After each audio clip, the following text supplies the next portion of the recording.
হয়েছে হয়েছে হয়েছে ভালো লাগবো।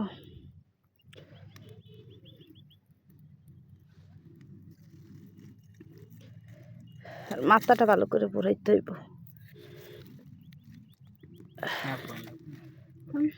ওকে মাথাটা এই পাশাটা তো মাথাটা তো এদিকে আগাও। আচ্ছা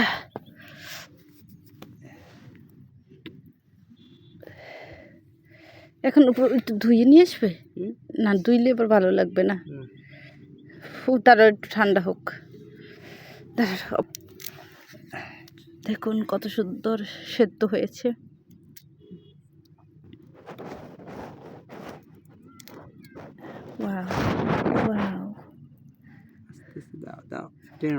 পুরো ছিলে ফেলো, দাঁড়াও।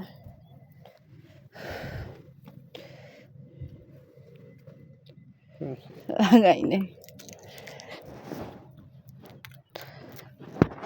এটা কি চিংড়ি কয় জান? এটা বাগদা চিংড়ি বলে, বাগদা চিংড়ি। বাগদা চিংড়ি, ওটা বাগদা চিংড়ি পুরাই এখন খাবো। হ্যাঁ সেই স্বাদ না বাগদা চিংড়ি। এটাকে বাগদা চিংড়ি বলে।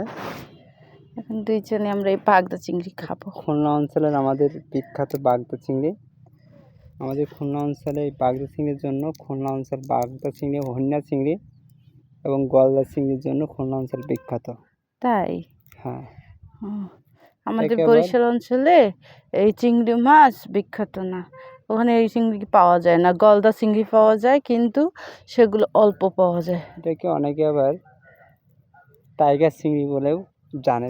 টাইগারের মতন চিংড়ির গায়ে ডোরা কাটা, ওই জন্য টাইগার চিংড়ি নামে এটা পরিচিত। আচ্ছা, আমাদের এখানে এটাকে আমরা